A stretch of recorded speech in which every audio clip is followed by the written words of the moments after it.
When I left my job in 2021, things were a lot different. In my life, in the world, things have changed quite a bit. And the one thing that I'm very thankful for throughout that process is that I had Bitcoin. Bitcoin was my insurance policy as I made that move. And so I left my job in 2021. I'm going to talk about that in this clip today, kind of just a quick overview of it and what's transpired since then.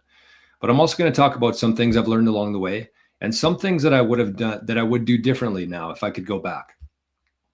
And this is one of the bigger trends that's happening right now in the world is that people are starting to leave their job, their 9-to-5 corporate job.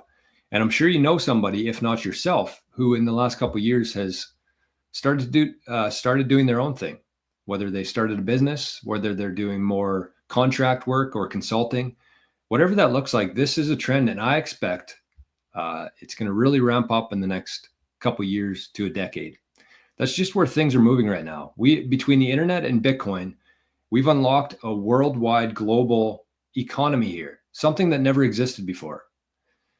And so this channel really focuses on the Bitcoin conviction, Bitcoin security, and all that kind of stuff. But in my opinion, you could have as much Bitcoin as you want to. But if you're going to work every day and you're spending your time and energy working for somebody else, you're never going to obtain that full sovereignty that we all kind of are striving towards right now. So this morning actually was our very first course that we did in a new thing called Proof of Work. And this is something I've been putting together for a while. I was going to sell it as like an 8-week course, but I decided instead to just offer it to the Patreon community that we have here. So I'll give a little bit more information in terms of how you can join if you want to, but I'll get through the content here first.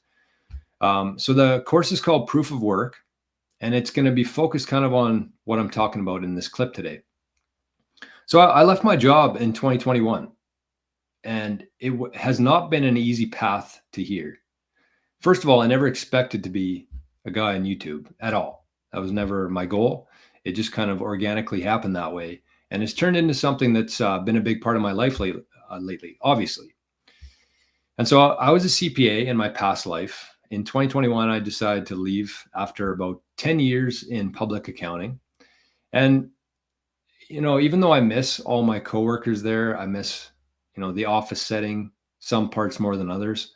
But I haven't spent one single day regretting that decision. Even though it's been very difficult, I think it has been the best decision of my life. And so I want to share that with people. I want to share my experience. I want to share what I've learned and help other people get from where they are today to where they want to be, figure out where they want to go, and then how to get there. So as an accountant in my past life, I did have some financial background, obviously. I went through college, university, the CPA program. I was pretty well versed in financial stuff, I thought, until I discovered Bitcoin. And then I realized that I actually knew nothing about money or economics or really anything. So that was a bit of a shock to the system, you might say. So what I started doing there, and where should I start here? Let's start with the first thing I did that made the biggest difference for me. And it's very simple. It's simple, but it's also very difficult. And the big change, because I spent a couple of years after leaving my job trying to figure things out. It's not something where I just left my job and started this instantly. There was a delay there for about a year or two where I didn't really know what the heck I was going to do. And looking back now, the one thing that really made the biggest difference for me was getting up 1 hour earlier. So I left my job. I spent a couple of years kind of feeling bad about myself, doing okay, but not doing what I should be doing. And it wasn't until I started waking up earlier where everything changed. And so there was that aspect of it, getting up earlier. And it seems like an easy thing to do, but you should try it. So I was getting up at like 8, 9, sometimes 10 a.m. every day. And all of a sudden I switched to 6 a.m. So it was actually 2 hours earlier for me, best case. And you would not believe the impact that had on my life in terms of getting more done, being more productive, and opening up 2 hours a day. And if you're anybody like me who doesn't have enough hours in the day now, this is something that you should consider doing tomorrow. Don't wait. Don't procrastinate for a week or a couple weeks. Do it tomorrow. Get up an hour earlier. The one thing I would say here, though, and I think this is going to be the big difference maker for a lot of people, is that make sure that you take that 1 hour in the morning and do something that you love. It doesn't have to be that productive. It doesn't have to be anything that's going to change your life right away, but make sure it's something that you love, whether that's a workout, whether that's reading, whether that is writing down some ideas or thoughts or journaling, whatever that is, make sure that you love doing it. Otherwise, you're just going to keep hitting the snooze button and you're going to fall back into the exact same place that you were at before you started watching this video today. So that's my first tip, is just get up an hour earlier and make sure that you find something that you love to do. That's important. Otherwise, it's not going to work. So that's the first one, is you should get up an hour earlier. The second one is I want you to switch your mindset from being a consumer, which is what most people are online now, to being a creator. And when you think about yourself as a creator, I hate the content creator, I hate the influencer stuff, but just think about creating value more than anything else. So start shifting your mindset to becoming a creator versus a consumer. Because when you're spending all your time every day just scrolling your phone on Twitter, Instagram, TikTok, YouTube, you're not really getting that far ahead unless you're watching, educational stuff. But still, you don't want to be a consumer in this world that we're moving into. You want to be a creator. And I know people who are watching this video, you probably don't think as yourself. Probably don't think of yourself as a creator, but today and going forward, you should be thinking about that. And it doesn't have to be anything crazy either. You could focus on Twitter. You could focus on YouTube. You could focus on Nostr, which is where I've been spending most of my time. But just make posts. And then organically, just like what happened with me, you're kind of going to figure out what you're good at, what you enjoy doing, what you do that provide other people with value. And that's kind of my next point here, is focus on providing as much value as you possibly can to the world. And don't expect any sort of immediate returns. I know in the world that we live in, everybody has very high time preference, very short time frame, and they want rewards as soon as they do something. But if you're going down this road, just understand that you're going to do a lot of work for a lot of people without a lot of pay. But that's okay, because it eventually will reciprocate. So that's the one thing to keep in mind here, is that the one law of the universe that you cannot fight is that the value and rewards that you receive are in direct relation to the value that you add to others. So focus as much as you possibly can on bringing value and adding value to other people's lives, whatever that looks like to you, whatever you're good at. So in this course, we're going to start out by, the first couple of weeks, maybe a month, we're going to do some self-reflection, which I know sounds weird and it's not an easy thing to do, but it's important to kind of set your direction going forward. So get up an hour early, focus on being a creator, and obsess over bringing people value. So the next thing here is that what would I have done differently? And if you're a Bitcoiner watching this, you'll definitely understand this next part here. But you have to understand, when I left my job back in 2021, I was feeling pretty good. I had just I was actually into crypto more at that point, but I had some Bitcoin. But everything was running up faster than I could even fathom at that point. So I was like, you know what? I mean, there were other things involved. It wasn't just, me thinking I was the man for investing in some cryptos, but I was feeling good. In 2021, that's kind of was the last peak of Bitcoin. So my small amount that I had turned into a significant amount. So I was like, you know what? I'm tired of this. I don't really need to be working this job anymore. I'm going to start doing my own thing. And of course, after the top happened, it was about 2 or 3 years of feeling really bad for myself and bad about that decision. Again, not that I regretted it. It just didn't pan out exactly how I wanted to, but that's life. Life is very unexpected. So one thing I think that I would have done differently is just understand that when you're working, you have that paycheck coming in. And if you're a Bitcoiner, you can convert any excess into Bitcoin. And the rate that Bitcoin's going to here and where we're at in the cycle, you have to understand the value of those sats. So whatever you take home at the end of the day at your job, you convert that to Bitcoin. Understand that there will never be a better time in history for accumulating those sats. So in other words, I'm trying to say that if you have a job right now, you're getting a steady paycheck and you have some disposable income that you can buy Bitcoin with, just know that if you were to leave your job tomorrow, that ends. Not only does that end your ability to accumulate Bitcoin at these prices, but you're probably going to have to spend some. And I kind of mentioned that Bitcoin was my insurance policy through this. And that is absolutely true, because without Bitcoin there, I probably would be, who knows, living somewhere without a roof. But that's the reality. So I had Bitcoin as my insurance policy there, and I did have to spend some, unfortunately. But when I think back, if I just would have put in another 6 months or a year into my job and I could have used that extra income to buy sats, I would probably be 2 or 3 times ahead of where I am today. So it's a trade-off, because even though I wasn't overly productive in that first year, in terms of like doing my own thing, I still learned a lot. So it's a trade-off. It's like you cut the cord now, you sacrifice that Bitcoin, those sats that you could have otherwise accumulated, but you get the time to start building more and start putting more time and energy into the stuff that you want to be doing. Because again, in my mind, it does not matter how much Bitcoin you have. The only thing that matters is how much sovereignty you have. And so if you have 10 Bitcoin, 20 Bitcoin, but you're still going to work for somebody else every day, I don't think you're a sovereign individual. And so the point of this, and the point of the proof of work course, is you kind of want to work away from that. And so that would be another tip here, I guess, going back to that, is that you should have something in place. If you're like, you know what, Jor, I've kind of accumulated enough as I need, make sure you have something in place though.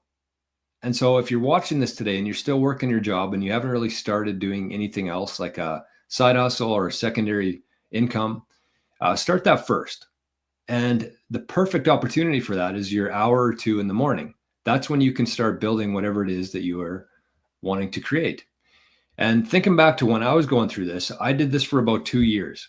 So while I was still working my job, I would wake up early in the morning. I would do it at night. And I started building this business called knggolf, which you can see here is still around. But make sure you have something in place before you make that leap, because the last thing you want to do is, take all this time and energy and accumulate all this Bitcoin, and then you just cut the cord, and then you have to start spending that. You start going in reverse, and you don't really know what you're going to do. So I think the best thing you can do, even if it isn't like something that you're going to be doing for the next couple of decades, just start doing something where you're making income. And essentially what's going to happen there is you're just going to have to spend less of your Bitcoin. You have to keep in mind here that you're not going to be able to accumulate anymore. And if you don't have another income coming in or something else going on, you're going to have to spend some of your Bitcoin. So it's like a double-edged sword. So you want to try to eliminate one of those edges on that sword. So make sure you have something in place before you leave your job. I think that the other thing I would do differently is that I pretty much had 100% of my savings fund in Bitcoin. And as I kind of mentioned there, it didn't perform great in the months that followed my departure from my job. So the one thing that I would do differently, and you can kind of write this down or you can kind of put this into a visual for yourself, but let's say you had $50,000, and I'm actually going to bring up a visual here to show you, which might make it a little bit easier to get through here. But I'm going to show you what I mean here. Instead of holding all of your savings in Bitcoin, you should keep a portion of it in cash. And I know that sounds like a no-brainer, but coming from someone who didn't do that, this is something that I would change. Well, as much as I hate editing, I'm going to have to edit this because I couldn't find what I was looking for here. So save you some time, cost me a little bit of time now to edit, but that's okay. So what I'm trying to say here is that when I left my job, Bitcoin was running up, and I'm thinking that probably in the next year, there's going to be a lot more people going through this exact same scenario where whatever you have right now is going to be exponentially higher than it was. And you're going to be feeling like nothing can stop you. Nothing can go down. But the reality is that it can, and it probably will. So instead of having all of your savings account in Bitcoin, I would actually recommend keeping a portion of that in dollars. And let me explain why. So I'm going to bring up the spreadsheet here for you to take a look at and see what I'm talking about. So we're going to pretend that somebody out there has 50 grand worth of savings. And I know that seems like a lot, but I think most people who have, a 9 to 5 job, they have some sort of a pension or a savings account or retirement fund at work. So what I did was I cashed mine out and I put it all into Bitcoin, of course, which was a dumb move looking back. But at the same time, on that note, before I go any further here, even though it seemed like a bad idea at the time to put it into Bitcoin, I sold my rental house as well, put it into Bitcoin. It crashed. So it went from 60 to, let's say, $15,000 per Bitcoin. Seemed like a bad idea. I was really depressed about it for a while. But now, 4 years later, that investment has pretty much doubled. But when you're going through this scenario in your life, when you're thinking about leaving your job and how you're going to fund that transition, you have to have some liquid assets, and you don't want to have to be counting on Bitcoin to keep going up or it to remain fairly stable. You want the volatility, and that's why I'm suggesting that you actually put some into Bitcoin and some into a savings account. So that time after you leave your job, that's your kind of cushion. This $50,000 is your cushion. It's going to buy you some time. It's going to help you kind of sort out your life a little bit. And that's what you're going to be relying on for a little while, unless you have like a secondary income already built up. So this is going to assume that you have $50,000, you have something built up, but nothing that's like putting a dent in your bank account every month. So if I took that $50,000 when I left my job and I put it into like a high interest GIC, today I would have about $54,000 best case, assuming I didn't spend any of it. If I would have put that into Bitcoin, I would have $104,000, which seems like much better. But at a time when I needed this most, this was actually closer to $15,000 or $20,000. So that's why I don't suggest that everybody puts their savings 100% into Bitcoin. And I know if like the average person is watching this, they're going to say, yeah, well, of course, Joe, I'm not an idiot. But if you're a Bitcoiner, this is like what people do. They learn about Bitcoin, they get the conviction over Bitcoin, they understand that nothing else really has any sort of value, and they put everything into Bitcoin, assuming it's going to keep going up. But what I'm here to tell you is that it probably won't. Life never goes as you expect it to. So here's what I would do instead. I would take that $50,000, I would put 50% of it into a GIC, or like a high interest savings account. So yes, I would only have 27,000. So I put 25 in there. Today I would have 27,000 best case. And in Bitcoin, I would have 52,000 from the 25,000 that I put into Bitcoin. But the nice thing about this is you're going to have so much more flexibility. So let's say that you leave your job today, you put this into the split that I have here, some in the savings account, some into Bitcoin. And then for the next couple months, Bitcoin continues to appreciate. So as Bitcoin's going up, maybe you sell some of it. Maybe you don't. Maybe you don't have to. But just like in the past, every single time, there's always a big crash in Bitcoin. And I'm not here to tell you that it's going to be 80% or 70% or 60% drawdown, but there's pretty good chance that we're going to go through another Bitcoin bear market here. So in that bear market, instead of having to sell your Bitcoin and get less for it, you can actually hold on to your Bitcoin through that. Use your savings account during that time, and then either, again, cash some of your Bitcoin out when the price is higher, or wait for it to start running up again for the next bull run in a couple of years from now. But this is the flexibility that you're going to have. So when you put this into Bitcoin, you're going to have like your starting point. And you're going to track that. And when the price of Bitcoin is higher than your starting point, that's when you consider selling some of your Bitcoin. When the price of Bitcoin is lower than your starting point, that's when you spend some of your dollars that you have in your savings account there. So it provides a lot of flexibility in this, where you're not forced to sell your Bitcoin, and you don't have to go through the full volatility of what Bitcoin brings with it. So you're still going to get the upside exposure, but you're going to have the savings account there to spend when needed. So this is what I would do. If I were to do everything all over again, instead of putting 100% into Bitcoin, I would actually split it up into a savings account, which I know as a Bitcoiner, you're going to hate hearing that, but it would have been much better for me to do that. So going back to like the course here that I'm talking about, I'm going to put a link here in the description. It's going to say join the proof of work. It's $5 a month, which is almost laughable, but it's $5 a month. It's not, to me, it's not about the price. This is the first time we're doing it. So it's like a pilot program. I'm sure the next time we offer this, it's going to be 2, 3, 10x the cost, but this is a pilot program. So it's not going to be me sitting up here telling you what to do, but it's going to be me sitting here telling you my experience, what I've learned, what's worked, what hasn't worked. And more so than anything else, that we're just going through it together. And from day one on my channel, that's kind of what I said here is I don't pretend to be a Bitcoin expert. I'm sharing what I've learned, and we're just going through this whole thing together here. So that's kind of the starting point. You can join as a Living in the Future tier, which is $5 a month.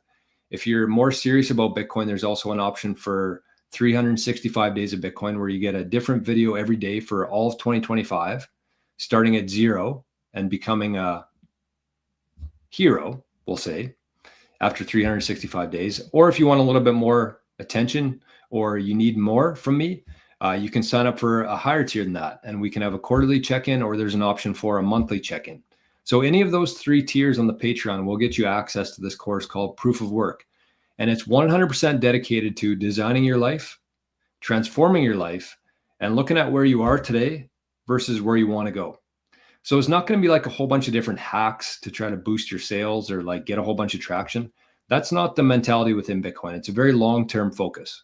And so that's going to very much resemble what this course outline is going to be. It's going to be a very long-term focus. So we're going to start with 6 months. We're going to call that the first epoch. And we're going to meet every single Wednesday morning. And we're going to talk about a different topic. And we're just going to do it together. Again, I'm not pretending that I'm a big guru or anything like that, or, a huge success, because I'm not. I'm just trying to figure this out myself. And the things that I learn and see along the way, I want to share with other people. So if you're interested in joining that course, you can click the link at the very top of the show notes here. It'll say join Proof of Work, and you can find one of those tiers that fit whatever you're looking for here. So $5 the minimum, and I think it's like $100 or $88 per month is the maximum there. So I really hope you join us. This is something that I'm very excited about. It's all going to tie back to Bitcoin. That's what the Proof of Work name comes from. And kind of the reason why I call it Proof of Work is that very much like the Proof of Work consensus mechanism and protocol within Bitcoin, it doesn't matter where you are right now. It doesn't matter how much resources you have right now. Very much like the Bitcoin network, you could start with 0 and you could add some energy, you could add some electricity to it, and you have a shot at doing something special. Or in the case of Bitcoin, hitting a block reward. So you don't need a whole bunch of money. You don't need a big network. You don't need a bunch of knowledge and experience. But the more energy you put into this, the more you're going to get out of it. So that's kind of the idea behind the Proof of Work and the concept and the outline of this course. So I hope you learned a couple of different things. Feel free to reach out if you have any questions or you want to set up a call with me to bounce a couple of things. I have no issues with that. I'm more than happy to help. So that's it. I hope you're having a great day today. Thanks for being here. And Arnie slept through the whole thing. So we'll talk to you soon. Bye-bye.